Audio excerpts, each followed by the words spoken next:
Please select your floor.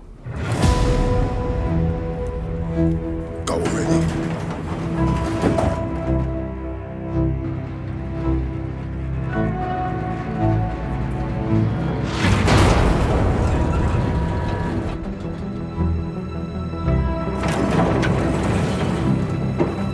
Recon. Be careful. Looks clear.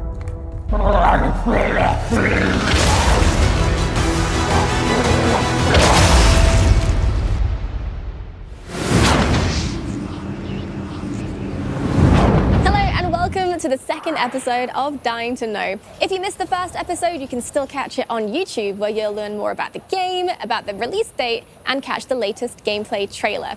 Today, we're going to be talking about the infected in Dying Light 2 with some of the people who helped create them.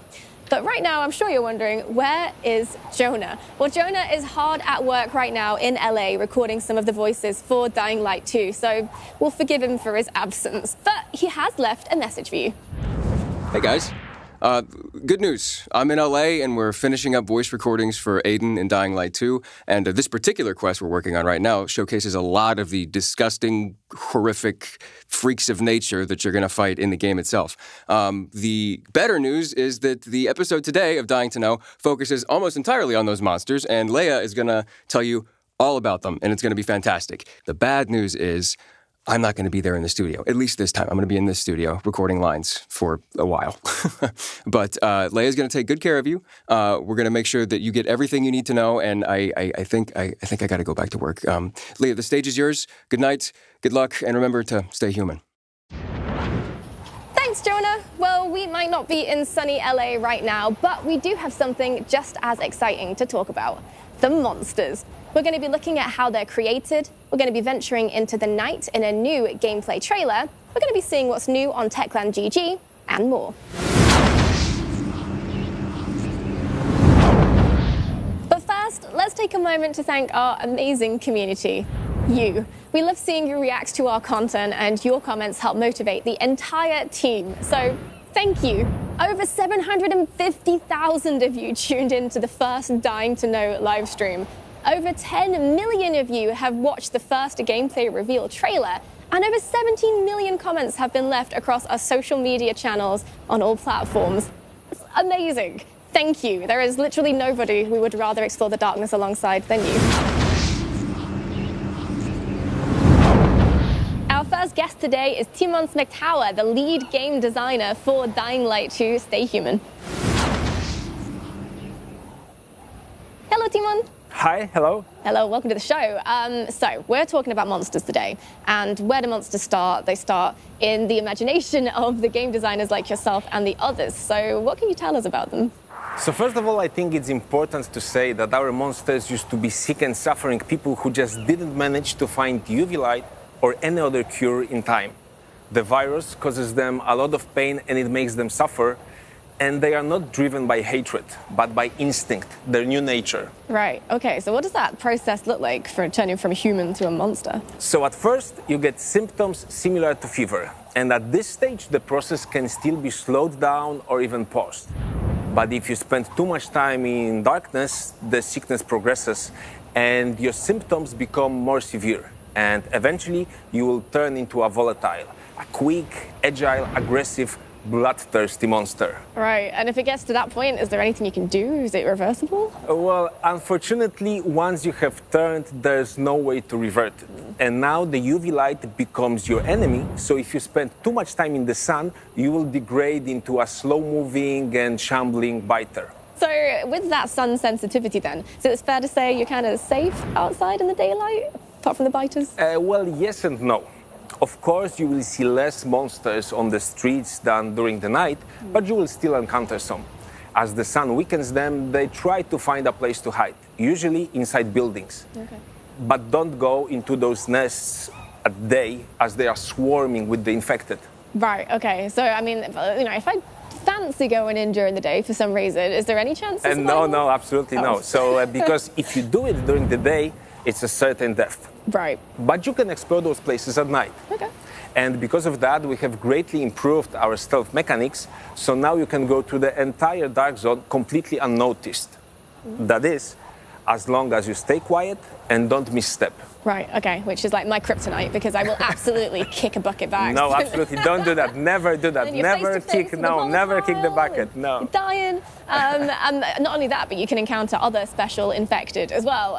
So can you tell us a little bit about those? Absolutely. So they were created by chemicals that made the infection progress too fast, causing mutations. So sometimes when you stay quiet, sneak behind them, and observe them, you will see that they seem to be uncomfortable in their new bodies, as if they didn't have time to get used to them. Wow, okay. And they're all like quite unique and different as well, aren't they? Well, yes, everyone is unique. And for example, the Revenant, who's my personal favorite, he has those things coming from his back, almost like wings. He's very scary, very dangerous, but also smart and intelligent. And to capture this part of his nature, we have kept his appearance more human. I think smart and intelligent are two of my least favorite things when encountering an enemy that sounds that scary. Wow. Well, thank you so much for joining us today, Timon. Thank you for having me.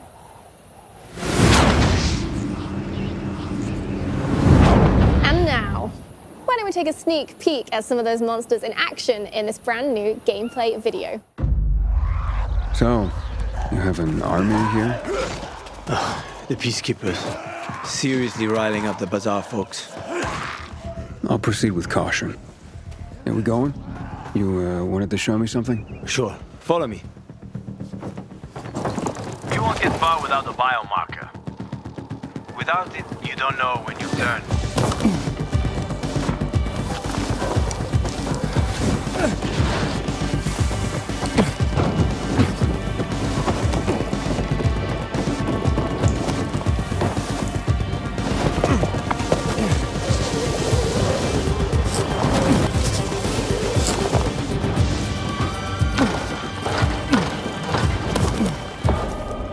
Biomarkers are at the GRE hospital. I'm waiting by the lobby.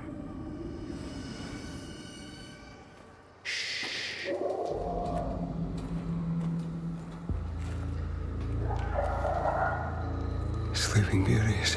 Yeah, we have to walk past them. If you crouch and move slowly, they shouldn't notice you.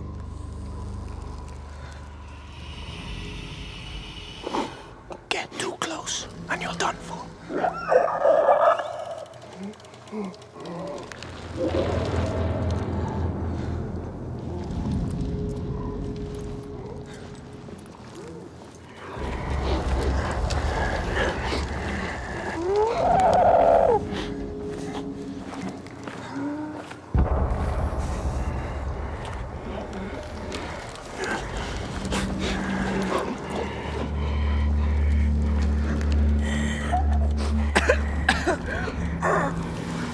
What is that? Chemicals. Nasty shit. GRE doused the whole hospital with it. Along with the patients and staff.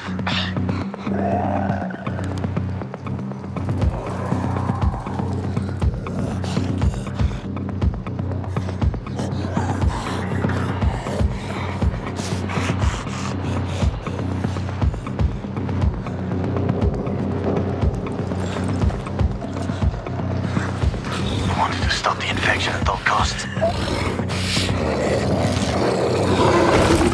Worked out great for now.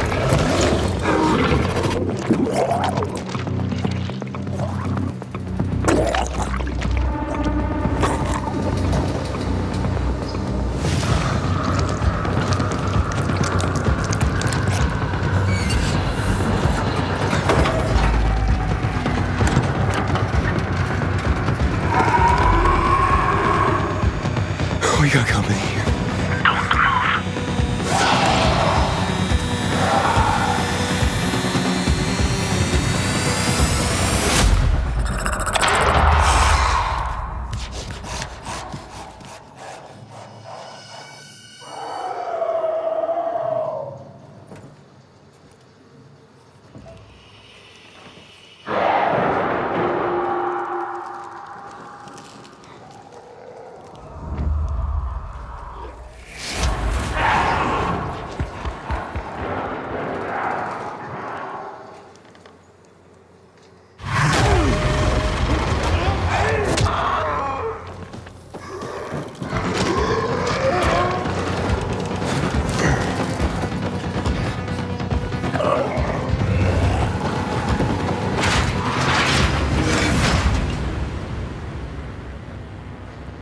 Yeah, that's great. Sorry about this. What? Sorry about what? About that. On behalf of all its whores, bandits, and idiots, I christen you a citizen of Villador. Fuck. You're about to turn. Get into the light fast!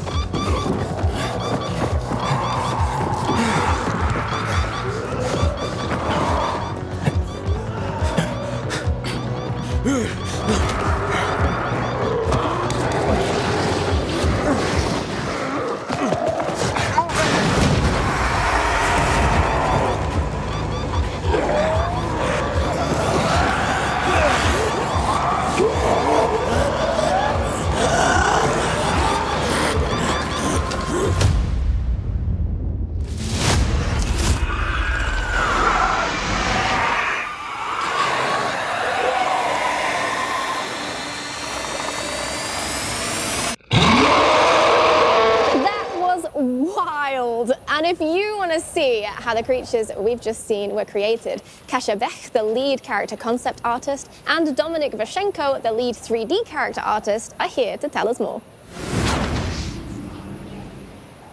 Hello, welcome to the show. Hi. Hello. Hello. So my first question for you today is, how did you come up with all of the forms and shapes for the monsters in the game? Yeah, so first we had to create a general idea of how virus could evolve visually. Okay. We used elements from various skin diseases, like hardened tissue working as organic armor, blisters filled with yellow pus as weak points, and some burned skin scars to create interesting texture on the skin. Yeah. Yeah, for example, we have Demolisher and his blisters. They shine at night. And that's because we wanted our monsters to be really visible and recognizable in the darkness. Yeah, for sure. And you kind of must have had this idea from the start then that you wanted the Demolisher to be the bigger and tougher of the monsters, right? Yeah, we knew that he would throw heavy objects or charge, and our goal was to make his silhouette really monumental and aggressive, just to show that strength. Okay, so the Demolisher is probably one of the bigger monsters in the game. But have you got an example of the smaller monsters, maybe? Yes, of course. For example, we have Banshee. She's insanely fast and agile. Because of that, she needs to be, of course, smaller than the Demolisher, and she doesn't have the hardened tissue that we saw on him. But I wouldn't mess with her. Yeah, we really wanted her femininity to show. So she's wearing a dress, though it's pretty ragged now. And also she's wearing jewelry that's fused into her body while she was turning. And her hands grew larger than the rest of her body. Almost same like in Demolishers, but here the disproportion is much bigger. Wow, yeah, no, I feel like there's a story behind that with the jewelry fusing to the body. That's so intense. But why are her hands so big? Basically, they are her weapons. So, yeah, because she strikes from above, her fingers grow longer and also sharper to cut, not to hit, because due to her lower strength. Yeah, she's going for the kill then. She knows. Exactly. So does that mean we can be expecting Banshee to jump from the roof down on us? Yes, she's so fast and agile that she might surprise the player by striking them midair. Wow. So, yeah, something that no other monster can do. No. Okay, yeah, can't see the Demolisher doing that. Just splat. Thank you so much for joining us today and sharing more about the process of design. Thank you. Thank you. Thank you. Well, if you like stories, we've got a bit of a treat for you. When it gets dark at night and the monsters leave their lairs and roam the city streets, the residents of the city like to gather in their safe spots under the UV lamps for protection and wait out until the dawn. And when they're doing that, they like to kill time by telling stories themselves about Banshee, for example. You're wondering why she's wearing that beautiful necklace and ball gown? Well, now you can find out. This is how the world ends. Staring to the sky. This is how the world ends. I'll send you a lullaby. This is how the world ends. This is how the world ends.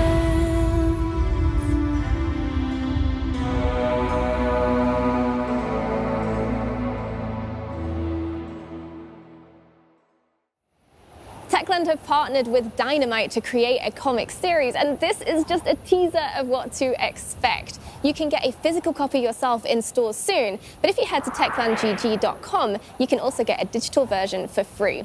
And also on Techland GG, there is plenty more content. You can find a brand new starter pack, more information about the monsters. You can get a 6-piece outfit coming very, very soon. More information about the game entirely, the Dying to Know shows, basically everything. So why don't you check it out for yourself at techlandgg.com.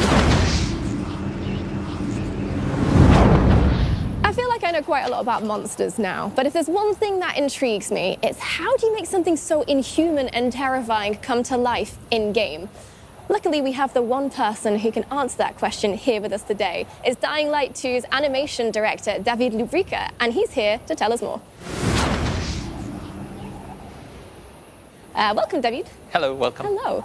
So you work with the animation team in taking all that concept art and bringing it to life and having like an actual living, breathing monster in the game. So where do you even start with that? So the process starts with creating a prototype and then designing choreography based on this. Then we take it to the mock-up shoot, and that's where we have our actors interpret the movements, and we actually learn from them also. That gives us some extra ideas. But the real magic happens when we take all the things we captured and start putting it into the engine and into the game's language. Okay, can you give us an example of that in game? Sure, like Volatile, for example. So he sniffs around, he searches for his prey, he has those cat-like jumps. But many of those movements are actually characteristics of the creatures we know from animal documentaries. And he combines them with some new ones and unique ones, and that's what makes him who he actually is. Oh, okay. So I'm going to be like in game. I'm going to be searching him out and trying to see all these little details you've made, which is probably not the best idea because I think that will get me killed. Right. Yeah, with him it's not the best idea. But we have other infected, and all of them actually have very, very distinctive and interesting behaviors. Okay, so you're giving them all like unique personalities in game. Sure. So let's take a look at Howler, for example. He doesn't fight. He's more of an alarm, like this light tower, searching for prey. He screams to call other infected when he spots human, but also he sometimes rises on his tiptoes to see better, to see his surroundings, but that also makes him look like this very scared, panic child. Why is he so scared? Well, it's because there are some traces of his humanity in him. He really wants to scream, but the virus has attacked his lungs and vocal cords, and that would just hurt him too much. He's helpless. But they all just lose this fight with their instincts then at some point? Totally. Actually, they rather evoke pity. You can see that they can notice the deformations the virus has done to their bodies. They can touch them. They can experience something like seizures. And you can see that all this aggression, all this rage is repressed in them. Something might trigger it, and that's usually an opponent. And you can see that all this energy is released and transferred on the opponent, on the player, for example, us. I can't wait to see that in game. But I want to talk about Banshee because we mentioned her earlier. We've seen how she looks, but how is she animated? She's a curious one. She has those really long deformed fingers, and she uses them to fight, but kind of like a byproduct. And we had to imagine how she would feel about them. And we thought they must really bother her, right? Yeah. She can get really clumsy with them. She falls on them in this very uncontrolled way, as if she was forgetting she had them. So it's a bit of a curse and an asset for her then. She's like conflicted. Totally, she's really conflicted. You can actually see her sometimes actively hunting you, and then at some point, if she gets too close to you during combat, she'll just suddenly jump back and cower, as if she was trying to resist the virus, but ultimately she would just give in to its power. Wow, this has been fascinating. Thank you so much, David. Thanks for having me. If you've ever wondered which of the infected in the world of Dying Light you might be, then I've got good news. You can check out a quiz at dyinglightgame.com/witchmonster and find out whether you'd be, a violent volatile, a tough demolisher, or maybe a human. Take the test and share it with your friends because, you need allies out here in the darkness, even if you're an infected. Or maybe especially if you're an infected.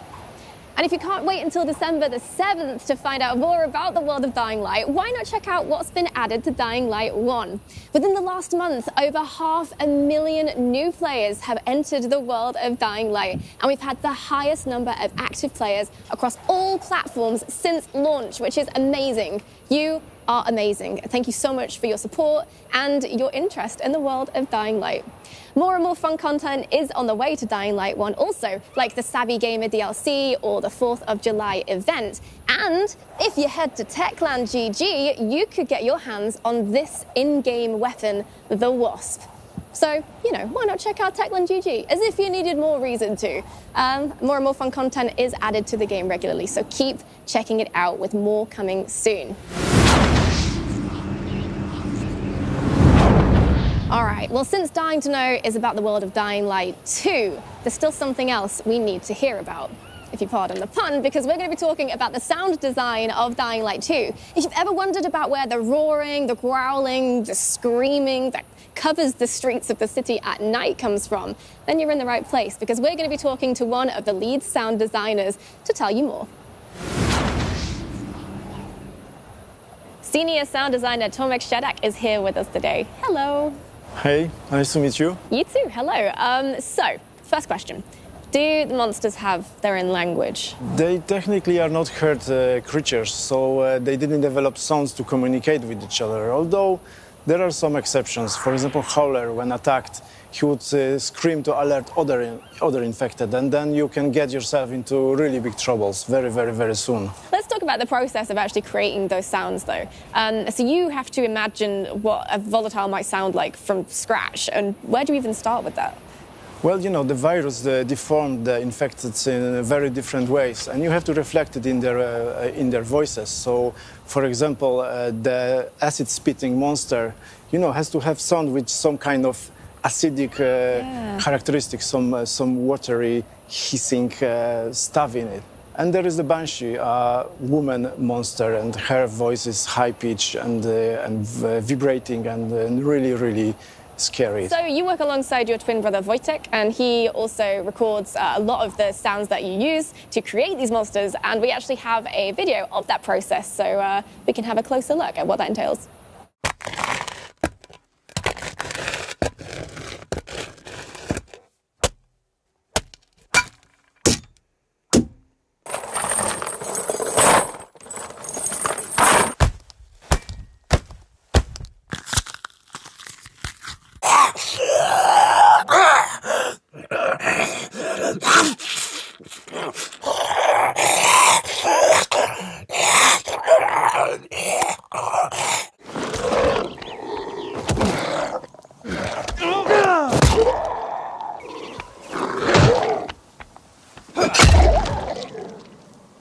Yeah, so now you can see how it works. We always start with the human throat because all of the infected were humans once. Yeah. And then the creative part is coming and a lot of sound design magic is happening. Also, we have to cover a lot of emotions in the infected voices. Because you have to know, the player has to know if the infected is in pain or is super aggressive or is maybe dying. You have to pass this message through the voice, and the message has to be very, very, very clear. So basic monster like a biter has 700 voice assets, so the scale is it's enormous. Yeah, that's a lot to try and communicate in sounds. So that's the monsters, but what about the entire city? Our city is dying, so we had to find these abandoned places where there is no sound of the civilization. We visited abandoned factories, we visited post-military bunkers. We went to the forest at minus 15 degrees because it sounds completely different than in the summer, and we climbed up the mountains. It was a lot of interesting places we wouldn't visit without Dying Light 2. And at night with the good headphones, you can definitely enjoy it. I cannot wait to hear it. It sounds like you've got a fascinating job. I agree. Thank you so much for coming in today. Thank you for having me. And you can check out the hard work of the XboxBG brothers and their teams when Dying Light 2 releases on December the 7th. You can become a part of that amazing universe. Remember the UGC contest? It's already started, so just show us your art to be in with a chance of winning a copy of the already sold out collector's edition and join the world of Dying Light 2. Just look at all the amazing things people have already created. Dying Light 2 releases later this year on December the 7th, and you can pre-order it right now. But if you want to dive into the universe immediately, then why don't you check out TechlandGG for more news, updates, and to grab your free copy of the Banshee comic. All right, I think we know everything about monsters now, except for one thing: how to defeat them. So stay tuned for the next episode. We'll be looking at different combat styles, weapon crafting, and the iconic Dying Light 2 parkour, which was designed in cooperation with this man.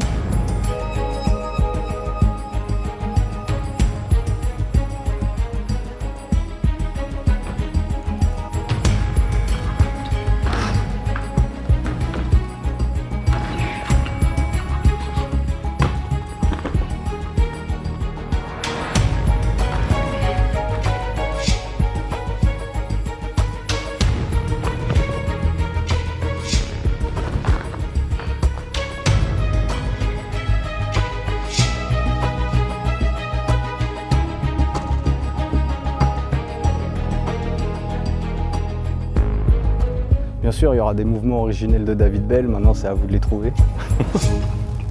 By the way, I'm Hakon. Yeah? You'll do Wait, better what? on your own. Trust me.